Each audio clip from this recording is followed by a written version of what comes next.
Hello hi ನಮಸ್ತೆ Mahadevi D fashion ಚಾನಲ್ಗೆ ಎಲ್ಲರಿಗೂ ಸ್ವಾಗತ. ಯಾರೆಲ್ಲ ಇನ್ನೂ ಸಬ್ಸ್ಕ್ರೈಬ್ ಮಾಡದೆ ನಮ್ಮ ವಿಡಿಯೋನ ನೋಡ್ಲಾಕತ್ತಿರಲ್ಲ ಪ್ಲೀಸ್ ನಮ್ಮ ಚಾನಲ್ನ ಸಬ್ಸ್ಕ್ರೈಬ್ ಮಾಡ್ಕೊಳ್ಳಿ. ಹಾಗೆ ಪ್ರತಿಯೊಂದು ವಿಡಿಯೋನ ಸ್ಕಿಪ್ ಮಾಡದೆ ಪೂರ್ತಿಯಾಗಿ ವಿಡಿಯೋನ ನೋಡಿ. ಇಷ್ಟ ಆದರೆ ಒಂದು ಲೈಕ್ ಕೊಟ್ಟು ಸಬ್ಸ್ಕ್ರೈಬ್ ಆಗಿ, ಹಾಗೆ ಫ್ರೆಂಡ್ಸ್ಗೆ ಫ್ಯಾಮಿಲಿ ಮೆಂಬರ್ಸ್ಗೆ ಆದಷ್ಟು ವಿಡಿಯೋನ ಶೇರ್ ಮಾಡಿ ಅಂತ ಹೇಳ್ತಾ ಇವತ್ತಿನ ವಿಡಿಯೋನ ಸ್ಟಾರ್ಟ್ ಮಾಡೋಣ.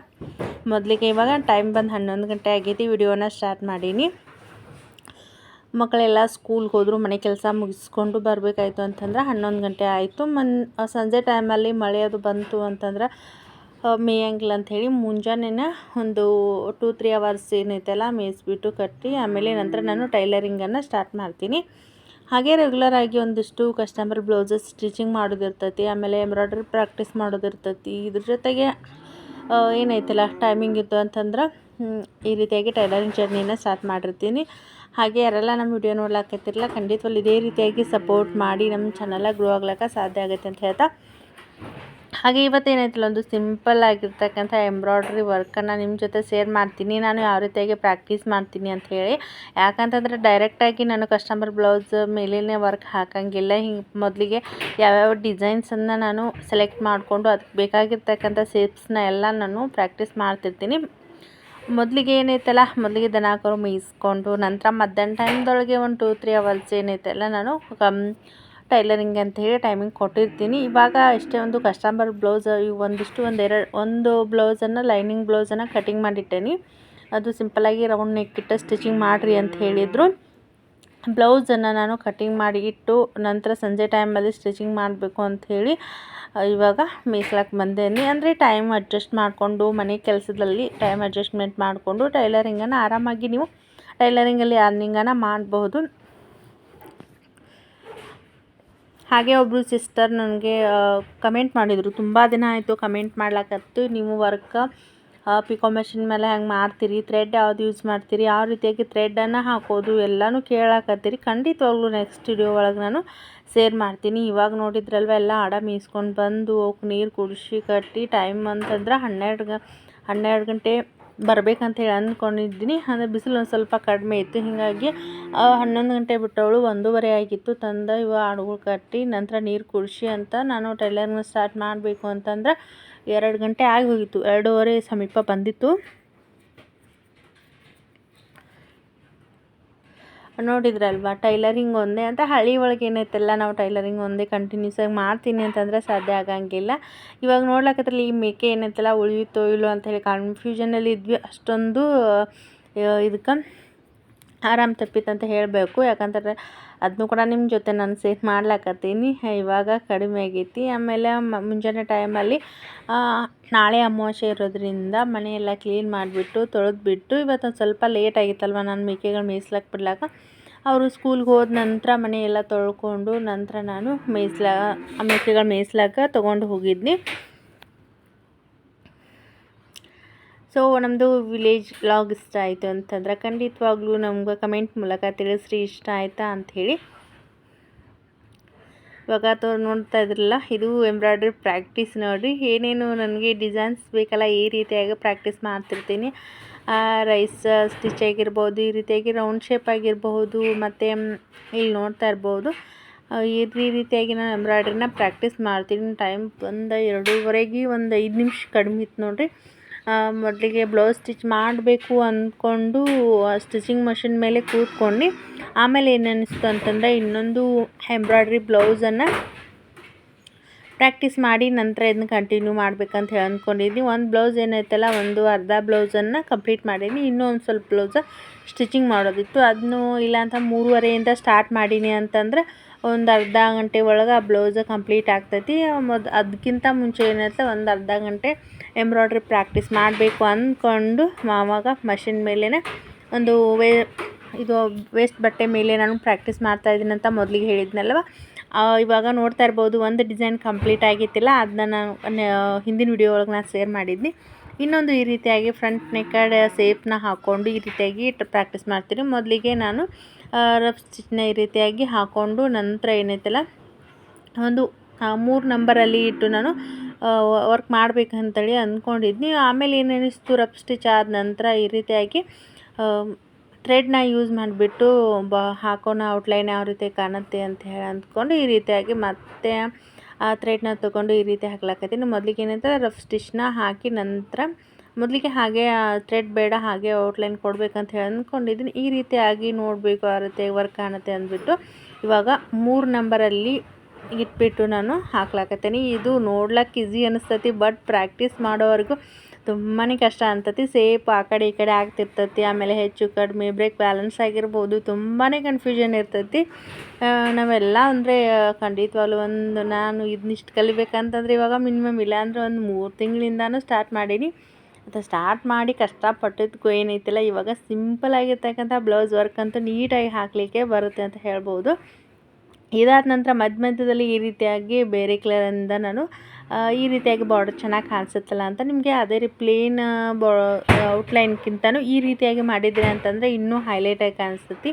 ಆಮೇಲೆ ಈ ಒಂದು ಔಟ್ಲೈನ್ ಏನು ಕೊಟ್ಟಿನಲ್ಲ ಇದಕ್ಕೆ ಬಾಲ್ ಚೈನ್ ಆಗಿರ್ಬೋದು, ಸ್ಟೋನ್ ಚೈನ್ ಆಗಿರ್ಬೋದು, ಇದ್ರ ಜೊತೆಗೆ ಅಟ್ಯಾಚ್ ಮಾಡ್ತೀವಿ ಅಂತಂದ್ರೆ ಇನ್ನೂ ಬ್ಲೌಸ್ ವರ್ಕ್ ಅನ್ನೋದು ಹೈಲೈಟ್ ಕಾಣಿಸ್ತೈತೆ ಅಂತ ಹೇಳ್ಬೋದು. ಇವಾಗ ಆಲ್ರೆಡಿ ಒಂದು ವಿಡಿಯೋ ಒಳಗೆ ನಾನು ಬಾಲ್ ಚೈನ್ನ ಯೂಸ್ ಮಾಡಿಬಿಟ್ಟು ಒಂದು ವರ್ಕ್ ಹಾಕಿರೋದು ತೋರಿಸಿದ್ನಿ. ಇನ್ನೂ ಇದು ಪ್ರಾಕ್ಟೀಸ್ಗೆ ಅಂತ ಹಿಂಗಲ್ಲ, ಇನ್ನೂ ಬಾಲ್ ಚೈನ್ ಹಾಕಲಿಕ್ಕೆ ನನಗೆ ಅಷ್ಟೊಂದು ಸರಿಯಾಗಿ ಬರ್ತಿಲ್ಲ. ಅದನ್ನು ಕೂಡ ಪ್ರಾಕ್ಟೀಸ್ ಮಾಡಬೇಕು. ಈ ರೀತಿಯಾಗಿ ಇದೊಂದು ವರ್ಕನ್ನು ನಾನು ಯೂಟ್ಯೂಬಲ್ಲಿ ನೋಡಿದ್ದೆ, ಚೆನ್ನಾಗಿ ಅನಿಸ್ತು. ನಾನು ಕೂಡ ಪ್ರಾಕ್ಟೀಸ್ ಮಾಡಬೇಕು, ಯಾವುದಾದ್ರೂ ಒಂದು ಬ್ಲೌಸ್ಗೆ ವರ್ಕ್ ಹಾಕ್ಲಾಕ ನಮ್ಗೆ ಹೆಲ್ಪ್ ಆಗುತ್ತೆ ಅಂತ ಹೇಳಿ ಅಂದ್ಕೊಂಡು ಈ ರೀತಿಯಾಗಿ ಪ್ರಾಕ್ಟೀಸ್ ಮಾಡ್ಲಾಕತ್ತೀನಿ. ಫೈನಲಾಗಿ ವರ್ಕ್ ಅಂತೂ ತುಂಬ ಚೆನ್ನಾಗಿ ಕಾಣಿಸ್ತು. ಅಂದರೆ ಎಲ್ಲ ಯಾವ ರೀತಿಯಾಗಿ ಬ್ಲೌಸ್ಗೆ ಚೆನ್ನಾಗಿ ಕಾಣಿಸುತ್ತೆ ಅಂಥೇಳಿ ಮೊದಲಿಗೆ ನಾನು ಒಂದು ಈ ರೀತಿಯಾಗಿ ಬಟ್ಟೆ ಮೇಲೆ ಪ್ರಾಕ್ಟೀಸ್ ಮಾಡಿ ನೋಡಿರ್ತೀನಿ. ಆಮೇಲೆ ಅಂದರೆ ಡೈರೆಕ್ಟಾಗಿ ಬ್ಲೌಸ್ ಮೇಲೆ ಹಾಕೋದು ಆಮೇಲೆ ಚೆನ್ನಾಗಿ ಕಾಣಿಸ್ಲಿಲ್ಲಪ್ಪ ಅನ್ನೋದು ಸಫರ್ ಮಾಡೋಕ್ಕಿಂತ ಮುಂಚೆನೇ ಈ ರೀತಿಯಾಗಿ ಯಾವ ರೀತಿಯಾಗಿ ಹಾಕಿದರೆ ವರ್ಕ್ ಹೆಂಗೆ ಕಾಣಿಸತಿ ಅಂತ ಹೇಳಿ ಅಂದ್ಕೊಂಡು ಪ್ರಾಕ್ಟೀಸ್ ಮಾಡಬೇಕು. ಮಧ್ಯದಲ್ಲಿ ನೋಡ್ತಾ ಇದ್ರಲ್ಲ ಅದೇ ಒಂದು ಪಿಂಕ್ ಕಲರಲ್ಲಿ ಒಂದು ಸ್ಮಾಲ್ ರೌಂಡ್ ಶೇಪ್ ಬುಟ್ಟನ ನಾನು ಕೊಟ್ಟೆ. ಅದರಿಂದನೂ ಅಷ್ಟೇ ಅದು ಫ್ಲವರು ಎಷ್ಟು ಹೈಲೈಟಾಗಿ ಕಾಣಿಸ್ಲಾಗ್ತಲ್ವ. ಹಾಗೆ ಸಿಸ್ಟರ್ ಕಮೆಂಟ್ ಮಾಡಿದ್ರು ಅಂತ ಹೇಳಿದ್ನಲ್ಲ, ತುಂಬ ದಿನ ಆಯ್ತು ಅವರು ಥ್ರೆಡ್ ಹೆಂಗೆ ಯೂಸ್ ಮಾಡ್ತೀರಿ ಹೇಳ್ರಿ ಅಂತ. ಅಂದರೆ ಪಾಪ ಇವಾಗ ಏನೈತಲ್ಲ ಒಂದು ಯಾವುದೋ ಒಂದು ಹಳ್ಳಿ ಬೆಳಗಾಗಿರ್ಬಹುದು ಏನಾಗಿರ್ಬೋದು, ಫುಲ್ ತುಂಬ ಅಮೌಂಟ್ ಕೊಟ್ಟು ಕಂಪ್ಯೂಟರ್ ಮಷೀನ ಪರ್ಚೇಸ್ ಮಾಡ್ಲಿಕ್ಕೆ ಆಗ್ತಿರಂಗಿಲ್ಲ. ಹಾಗೆ ವರ್ಕ್ ಬ್ಲೌಸ್ ಕೂಡ ಹೊರಗಡೆ ಮಾಡಿಸ್ಲಿಕ್ಕೆ ಆಗ್ತಿರಂಗಿಲ್ಲ. ನಾವೇ ಒಂದು ಕ್ಯೂರಿಯಾಸಿಟಿ ಇರ್ತೈತಿ, ಕಲಿಬೇಕು ಅನ್ನೋ ಆಸೆ ಇರ್ತೈತಿ. ಹೀಗಾಗಿ ಯಾವ ರೀತಿಯಾಗಿ ನೀವು ವರ್ಕ್ ಮಾಡ್ಲಕತ್ತೀರಿ, ಪ್ರಾಕ್ಟೀಸ್ ಮಾಡ್ಲಕತ್ತೀರಿ ಅಂತ ಹೇಳಿ ಕೇಳ್ತಿರ್ತಾರೆ. ಹೀಗಾಗಿ ನಾನೇನು ಹೇಳ್ತೀನಿ ಅಂತಂದರೆ ನೀವು ಖಂಡಿತವಾಗ್ಲೂ 100% ಎಫರ್ಟ್ ಹಾಕಬೇಕಾಗ್ತೈತಿ. ನೀವು ಮಷಿನ್ ತಂದುಬಿಟ್ಟು ಪ್ರಾಕ್ಟೀಸ್ ಮಾಡಲಿಲ್ಲ ಅಂತಂದರೆ ಮೊದಲಿಗೆ ನನಗಂತೂ 1 ತಿಂಗಳವರೆಗೂ ಏನೈತಿಲ್ಲ ಯಾವುದೋ ಒಂದು ಸೇಪ್ ಅನ್ನೋದು ಕರೆಕ್ಟಾಗಿ ಬರ್ತಿರಲಿಲ್ಲ. ಹೀಗಾಗಿ ನಾನು ಇದನ್ನು ಫೈನಲಾಗಿ ಬಿಟ್ಬಿಡ್ಬೇಕಂತ ಹೇಳಿ ಅಂದ್ಕೊಂಡಿದ್ದೀನಿ. ಆಮೇಲೆ ಥ್ರೆಡ್ ಕೂಡ ನಾವು ಟೈಟು ಲೂಸು ಮಾಡಿಕೊಂಡು ವರ್ಕ್ ಹೆಂಗೆ ಬರುತ್ತೆ ಎಲ್ಲ ಕೂಡ ನೋಡಬೇಕಾಗ್ತೈತಿ. ಆಮೇಲೆ ನೀವು ಪರ್ಫೆಕ್ಟ್ ಆದ್ರಿ ಅಂದರೆ ನೀವು 100% ನೀವು ವರ್ಕ್ ಚೆನ್ನಾಗಿ ಹಾಕ್ತೀರಿ. ಇವಾಗ ಮಾಡ್ತಕ್ಕಂಥ ಪ್ರಾಕ್ಟೀಸ್ ಒಳಗೆ ಏನೈತಲ್ಲ ನಾನು ಜರಿ ಥ್ರೆಡನ್ನು ಜಾಸ್ತಿ ಯೂಸ್ ಮಾಡಿಲ್ಲ, ಜಾಸ್ತಿ ಸಿಲ್ಕ್ ಥ್ರೆಡನ್ನು ಯೂಸ್ ಮಾಡಿಬಿಟ್ಟು ವರ್ಕ್ ಹಾಕಿರೋದು. ಇನ್ನೂ ತೊಗೊಂಡು ಬಂದಿಲ್ಲ. ನಾನು ಶಾಪ್ಗೆ ಹೋದ್ನಿ ಅಂತಂದರೆ ಜರಿ ಥ್ರೆಡ್ ತೊಗೊಂಡು ಬಂದು ಅದಕ್ಕೆ ವರ್ಕ್ ಹೆಂಗೆ ಬರ್ತೈತಿ ಅಂಥೇಳಿ ನಿಮ್ಗೆ ತೋರಿಸ್ತೀನಿ. ಅಂದರೆ ಏನೋ ಫ್ಲವರು ಬಾರ್ಡರ್ ಅಂದ್ರೆ ಮ್ಯಾಚ್ ಕಾಪರ್ ಕಲರ ಮತ್ತು ಗೋಲ್ಡ್ ಕಲರ್ ಜರಿ ಥ್ರೆಡ್ ಈ ರೀತಿಯಾಗಿ ಸಿಲ್ವರ್ ಕಲರ ಒಂದು 3-4 ಜರಿ ಥ್ರೆಡ್ನ ತೊಗೊಂಡು ಬರ್ಬೇಕಂತ ಹೇಳಿ ಅಂದ್ಕೊಂಡಿದ್ದೀನಿ. ಎಲ್ಲ ರೀತಿ ಇವಾಗ ಏನು ಹಾಕ್ಲತ್ತನೆ ಇದು ಫ್ಲವರ್ ಹಾಕಿ ನೋಡ್ಲಾಕತ್ತಾನೆ, ಇದು ಹಾಕಿದರೆ ಯಾವ ರೀತಿಯಾಗಿ ಕಾಣಿಸುತ್ತೆ ಅಂತ ನನಗೆ ಅಷ್ಟೊಂದು ಅದು ಇಷ್ಟ ಆಗಲಿಲ್ಲ. ಇನ್ನೊಂದು ಟೈಪ್ ಹಾಕಬೇಕು ಅಂಥೇಳಿ ಗೋಲ್ಡ್ ಕಲರ್ ಏನೈತಲ್ಲ ಸಿಲ್ಕ್ ಥ್ರೆಡ್ಡಲ್ಲೇ ನಾನು ಇದನ್ನು ವರ್ಕ್ ಮಾಡ್ತಾ ಇರೋದು. ನೋಡ್ಲಕತ್ತಿರಲ್ಲ ಇದು ಇಷ್ಟ ಆಯ್ತು ನನಗೆ ಫೈನಲಾಗಿ. ಇನ್ನೂ ಕೂಡ ಏನೈತಲ್ಲ ಇಲ್ಲಿ ಏನು ಮಿಸ್ಟೇಕ್ ಅಂತಂದರೆ ನಾನು ಲೆಫ್ಟ್ ಸೈಡಲ್ಲಿ ಏನು ಲೀಪ್ ಡಿಸೈನ್ ಮಾಡ್ಲಕತ್ತೀನಲ್ಲ ಅದು ಕರೆಕ್ಟಾಗಿ ಬರ್ತಿತ್ತು. ರೈಟ್ ಸೈಡಲ್ಲಿ ಲೀಪ್ ಅಷ್ಟೊಂದು ಸರಿಯಾಗಿ ಬರ್ತಿರಲಿಲ್ಲ. ನಂದು ಏನು ಮಿಸ್ಟೇಕ್ ಆಗ್ತಿದೆ ಅಂತೇಳಿ ನಿಮ್ಮ ಜೊತೆ ಶೇರ್ ಮಾಡ್ತಾಯಿದ್ದೀನಿ. ಒಂದೊಂದು ಲೀಪ್ ಕರೆಕ್ಟಾಗಿ ಬರ್ತಿತ್ತು, ಒಂದೊಂದು ಲೀಪ್ ಅಲ್ಲಲ್ಲಿ ತಪ್ತಾಯಿತ್ತು. ಹೀಗಾಗಿ ಪ್ರಾಕ್ಟೀಸ್ ಮಾಡ್ತಾ ಹೋದ್ವಿ ಅಂತಂದರೆ ತುಂಬ ನೀಟಾಗಿ ನಾವು ಪರ್ಫೆಕ್ಟಾಗಿ ನಾವು ವರ್ಕನ್ನು ಹಾಕ್ಬೋದು. ಹಾಗೆ ಕಸ್ಟಮರ್ ಬ್ಲೌಸ್ಗೆ ವರ್ಕ್ ಹಾಕಿದ್ವಿ ಅಂತಂದರೆ ನಮ್ಮ ಬ್ಲೌಸ್ ವರ್ಕ್ ಮಾಡ್ಕೋಬೋದು. ಕಸ್ಟಮರ್ ಬ್ಲೌಸ್ ವರ್ಕ್ ಮಾಡಿಬಿಟ್ಟು ಅರ್ನಿಂಗ್ ಕೂಡ ಮಾಡ್ಬೋದು. ಮತ್ತು ಪ್ಲಸ್ ನಾವು ಟೈಲರ್ಸ್ ಆಗಿರೋದ್ರಿಂದ ವರ್ಕ್ ಮಾಡಿ ನಾವೇ ಕೂಡ ಸ್ಟಿಚಿಂಗ್ ಮಾಡಿದ್ವಿ ಅಂತಂದರೆ ವರ್ಕ್ದು ಅಮೌಂಟು ಮತ್ತು ಸ್ಟಿಚಿಂಗ್ ಅಮೌಂಟು ಡಬಲ್ ನಾವು ಅರ್ನಿಂಗನ್ನು ಮಾಡ್ಬೋದು ಇದರಲ್ಲಿ.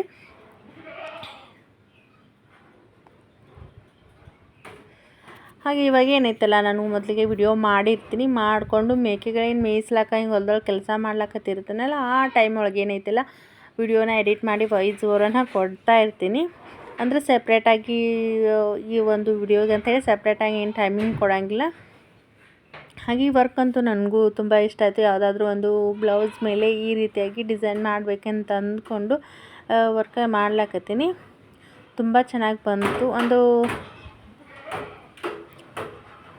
ಇಲ್ಲಿ ನೀವು ಗೋಲ್ಡ್ ಕಲರು ಅಥವಾ ಕಾಪರ್ ಕಲರು ಫ್ಲವರ್ನ ಮಾಡಿಬಿಟ್ಟು ಜರಿ ಥ್ರೆಡ್ಡಲ್ಲಿ ಈ ರೀತಿಯಾಗಿ ಲೀಪ್ ಮಾಡಿದ್ರು ಇನ್ನೂ ಚೆನ್ನಾಗಿ ಕಾಣಿಸುತ್ತೆ. ಅಂದರೆ ನಾವು ಪ್ರಾಕ್ಟೀಸ್ ಮಾಡ್ತಾ ಹಿಂಗೆ ಮಾಡಿದ್ರೆ ಚೆನ್ನಾಗಿರುತ್ತಾ, ಹಂಗೆ ಮಾಡಿದರೆ ಚೆನ್ನಾಗಿರುತ್ತಾ ಅಂತೇಳಿ ಒಂದು ಸ್ವಲ್ಪ ನಾವು ಚೇಂಜಸ್ನ ಮಾಡಿ ನಾವು ಓನ್ ಡಿಸೈನ್ನ ಕ್ರಿಯೇಟ್ ಮಾಡಿದ್ವಿ ಅಂತಂದ್ರೆ 100% ನಾವು ಸಕ್ಸಸ್ ಆಗೇ ಆಗ್ತೀವಿ. ಇವಾಗ ನೋಡಿದರೆ ಅಲ್ವಾ, ನನಗಂತೂ ಇದು ಡಿಸೈನ್ ತುಂಬ ಇಷ್ಟ ಆಯಿತು. ಆ ಫ್ಲವರ್ ಏನೈತಲ್ಲ ತುಂಬ ದೂರ ಅಂತ ಅನಿಸ್ಬೋದು. ನಾನು 1.25 ಇಂಚು ಒಳಗಡೆ ನಮ್ಮ ಮಧ್ಯದಲ್ಲಿ ಸ್ಪೇಸ್ ಇರೋದು. ಆ ಫ್ಲವರ್ ಮಧ್ಯದಲ್ಲಿ 1-2 ಇಂಚು ಒಳಗಡೆ ವರ್ಕ್ ಮಾಡಿರೋದು. ಸೊ ಹಾಗೆ ನೀವು ಯಾರೆಲ್ಲ ವರ್ಕ್ ಮಾಡಬೇಕು, ವರ್ಕ್ ಹೆಂಗೆ ಬರ್ತೈತಿ ಅಂತೇಳಿ ಕನ್ಫ್ಯೂಷನ್ ಒಳಗಿದ್ರಿ ಅಂತಂದ್ರೆ 100% ನೀವು ಪ್ರಾಕ್ಟೀಸ್ ಮಾಡಿದ್ರಿ ಅಂತಂದ್ರೆ ಆರಾಮಾಗಿ ನೀವು ಬ್ಲೌಸ್ ವರ್ಕನ್ನು ಮಾಡ್ಬೋದು. ಇವಾಗ ನೋಡ್ಲಾಕತ್ತಿರಲ್ಲ, ಇದು ಪಿಕೋ ಮೆಷಿನ್ ಮೇಲೆ ಸೆಟ್ ಮಾಡಿ ನಾನು ವರ್ಕ್ ಮಾಡ್ತಾ ಇರೋದು. ಎಷ್ಟು ನೀಟಾಗಿ ಬರ್ತಾಯಿದೆ ಅಂತೇಳಿ ನೀವು ನೋಡ್ತಾ ಇರ್ಬೋದಲ್ಲ. ಸ್ಟಾರ್ಟಿಂಗಲ್ಲಿ ಇವಾಗ ಏನೈತಲ್ಲ, ನಾನು ಪಿಕೋ ಮೆಷಿನ್ ಮೇಲೆ ಮಾಡ್ಲಾತೀನಿ. ಯಾವುದೇ ರೀತಿಯಾಗಿ ಥ್ರೆಡ್ ಕಟ್ ಆಗೋದಾಗಲಿ ಯಾವುದೇ ಪ್ರಾಬ್ಲಮ್ ಅಂತೂ ಇಲ್ಲ. ನಾನು ಕುಚ್ಚು ಕಟ್ಟೋ ದಾರ ತೊಗೊಂಡು ಅದನ್ನೂ ಯೂಸ್ ಮಾಡಿ ನೋಡಿದ್ದೀನಿ. ಮತ್ತು ಇವಾಗ ಕಂಪ್ಯೂಟರ್ ಮೆಷಿನ್ಗೆ ಏನು ಯೂಸ್ ಮಾಡ್ತಾರಲ್ಲ ಅದು ರೇಟ್ ಬಂದು 30 ರೂಪೀಸು ನಾನು ತಂದಿರೋದು. ಈ ಥ್ರೆಡನ್ನು ಯೂಸ್ ಮಾಡೀನಿ. ಫುಲ್ ವರ್ಕ್ ಆಗೋವರೆಗೂ ಏನೈತಲ್ಲ ಒಂದು ಸ್ವಲ್ಪನೂ ಥ್ರೆಡ್ ಅಂತೂ ಕಟ್ ಆಗಿಲ್ಲ.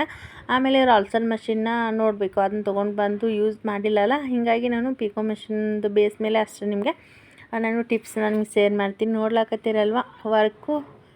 ಸೊ ಮೊದಲು ಮಾಡಿದ್ಕಿಂತನೂ ಈ ವರ್ಕ್ ನನಗೆ ತುಂಬ ಇಷ್ಟ ಆಯಿತು ಅಲ್ವಾ. ಇನ್ನು ಫ್ಲವರು ಅಂದರೆ ಬ್ಲೌಸ್ ಪೀಸು ಮತ್ತು ಫ್ಲವರ್ ಕಲರು ಎರಡೂ ಒಂದೇ ಆಗಿರೋದ್ರಿಂದ ಫ್ಲವರ್ ಅಷ್ಟೊಂದು ಹೈಲೈಟಾಗಿ ಕಾಣಿಸ್ತಾ ಇಲ್ಲ. ಸೊ ಪ್ರಾಕ್ಟೀಸ್ಗೋಸ್ಕರ ಅಂತ ಇರಲಿ ಅಂಥೇಳಿ ಅದೇ ಥ್ರೆಡನ್ನು ಹಾಕಿಬಿಟ್ಟು ವರ್ಕ್ ಮಾಡ್ಲಾಕತ್ತೀನಿ. ಈ ಒಂದು ಡಿಸೈನ್ ಇಷ್ಟ ಆಯಿತು ಅಂತ ಹೇಳಿ ಅಂದ್ಕೊಂಡಿದ್ದೀನಿ. ಖಂಡಿತವಾಗ್ಲೂ ನೆಕ್ಸ್ಟ್ ವಿಡಿಯೋ ಒಳಗೆ ಒಂದು ನಾಳೆ ಏನೈತಿಲ್ಲ ಬ್ಯಾಕ್ ನೆಕ್ ಥ್ರೆಡ್ ನಾಟ್ ಡಿಸೈನನ್ನು ಶೇರ್ ಮಾಡ್ತೀನಿ. ನೆಕ್ಸ್ಟ್ ಏನೈತಿಲ್ಲ ಥ್ರೆಡ್ ಯಾವ ರೀತಿ ಹಾಕೋದಂತೇಳಿ 100% ನಾನು ವಿಡಿಯೋನ ಶೇರ್ ಮಾಡ್ತೀನಿ. ಅಂದರೆ ಯಾರಾದರೂ ವರ್ಕ್ ಮಾಡೋರು ನೋಡ್ತಾ ಇದ್ದೀರಲ್ವ, ಲೀಫ್ ಡಿಸೈನು ಯಾವ ರೀತಿಯಾಗಿ ನಿಮಗೆ ತುಂಬ ಪ್ರಾಕ್ಟೀಸ್ ಅಂತೂ ಬೇಕು. ನಾನು ಕೂಡ ಸ್ಟಾರ್ಟಿಂಗಲ್ಲಿ ಅಷ್ಟೇ ಲೀಫ್ ಶೇಪ್ ಆಗಿರ್ಬೋದು, ರೌಂಡ್ ಶೇಪ್ ಆಗಿರ್ಬೋದು ಏನೇನು ಬರ್ತಿರಲಿಲ್ಲ. ಇವಾಗೇನಿತ್ತಲ್ಲ ಆರಾಮಾಗಿ ಅಂದರೆ ಒಂದು ಸ್ವಲ್ಪ ನೀವು ಟ್ರೇಸಿಂಗ್ ಮಾಡಿ ವರ್ಕ್ ಮಾಡಿದ್ರಿ ಅಂತಂದ್ರೆ ಪ್ರಾಕ್ಟೀಸ್ ಆಗೋವರೆಗೂ ನೀವು ಡೈರೆಕ್ಟ್ ಮಾಡೋದಕ್ಕಿಂತ ಟ್ರೇಸ್ ಮಾಡಿ ವರ್ಕ್ ಮಾಡಿರಿ, ತುಂಬಾ ಚೆನ್ನಾಗಿ ಬರ್ತೈತಿ. ನೋಡ್ತಾ ಇದ್ರಲ್ವಾ, ಈ ರೀತಿಯಾಗಿ ಕಸ್ಟಮರ್ಗೆ ಒಂದೊಂದು ಬ್ಲೌಸ್ಗೆ ವರ್ಕ್ ಹಾಕಿಕೊಟ್ರೆ ತುಂಬಾ ಇಷ್ಟಪಟ್ಟು ವರ್ಕ್ ಮಾಡಿಸ್ತಾರಲ್ವ. ಸೊ ಇದೇನೈತಲ್ಲ ಕಂಟಿನ್ಯೂಸ್ ಆಗಿ ಸಿಕ್ಕಾಪಟ್ಟೆ ಟೈಮ್ ತೊಗೊಂಡು ಸ್ಟ್ರಗಲ್ ಪಟ್ಟು ಒಂದು ಸ್ವಲ್ಪ ಫ್ರೀ ಇದ್ದೀನಿ ಅಂತಂದ್ರೆ ಅದನ್ನೇ ಎಂಬ್ರಾಯ್ಡ್ರಿಗೆ ಟೈಮಿಂಗನ್ನು ಕೊಟ್ಬಿಡೋದು. ಈ ರೀತಿಯಾಗಿ ಮಾಡಿ ಫೈನಲ್ ಆಗಿ ಈ ರೀತಿಯಾಗಿ ವರ್ಕ ಸ್ಟಾರ್ಟ್ ಮಾಡ್ಲತ್ತೀನಿ. ಇನ್ನೂ ನೆಕ್ಸ್ಟ್ ಒಳ್ಳೆ ಬ್ಲೌಸ್ ಡಿಸೈನ್ಸ್ನ ನಾನು ಪ್ರಾಕ್ಟೀಸ್ ಮಾಡ್ಲಾಕತ್ತೀನಿ ಅಂತಂದ್ರೆ ಅದನ್ನು ಕೂಡ ನಿಮ್ಮ ಜೊತೆ ಶೇರ್ ಮಾಡ್ತೀನಿ. ಸೊ ಇವತ್ತಿನ ವಿಡಿಯೋನ ನಾನು ಇಲ್ಲಿಗೆ ಎಂಡ್ ಮಾಡ್ತೀನಿ. ಈ ವಿಡಿಯೋ ಇಷ್ಟ ಆಯಿತು ಅಂತಂದರೆ ಲೈಕ್ ಮಾಡಿರಿ, ಶೇರ್ ಮಾಡಿರಿ. ಹಾಗೆ ಸಬ್ಸ್ಕ್ರೈಬ್ ಮಾಡದೇ ಇರೋರು ನಮ್ಮ ಚಾನಲ್ ಸಬ್ಸ್ಕ್ರೈಬ್ ಮಾಡಿಕೊಂಡು ವಿಡಿಯೋ ಹೆಂಗೆ ಅನಿಸ್ತು ಅಂತ ಹೇಳಿ ಕಮೆಂಟ್ ಮೂಲಕ ತಿಳಿಸ್ರಿ. ನಿಮಗೆ ಬ್ಲೌಸ್ ಡಿಸೈನ್ಸ್ ಬೇಕಾ ಅಥವಾ ಎಂಬ್ರಾಯ್ಡ್ರಿ ಡಿಸೈನ್ಸ್ ಬೇಕಾ ಅಥವಾ ಬ್ಲೌಸ್ ಕಟ್ಟಿಂಗ್ ವಿಡಿಯೋ ಬೇಕಾ ಅಂಥೇಳಿ ಕಮೆಂಟ್ ಮೂಲಕ ತಿಳಿಸ್ರಿ ಅಂತ ಹೇಳ್ತಾ ಇವತ್ತಿನ ವಿಡಿಯೋನ ನಾನು ಇಲ್ಲಿಗೆ ಎಂಡ್ ಮಾಡ್ತೀನಿ. ಯಾರೆಲ್ಲ ಸಪೋರ್ಟ್ ಮಾಡ್ಲತ್ತರ ಎಲ್ಲರೂ ಕೂಡ ಥ್ಯಾಂಕ್ ಯು ಸೋ ಮಚ್ ಅಂತ ಹೇಳ್ತಾ ಇವತ್ತಿನ ವಿಡಿಯೋನ ಇಲ್ಲಿಗೆ ಎಂಡ್ ಮಾಡ್ತೀನಿ.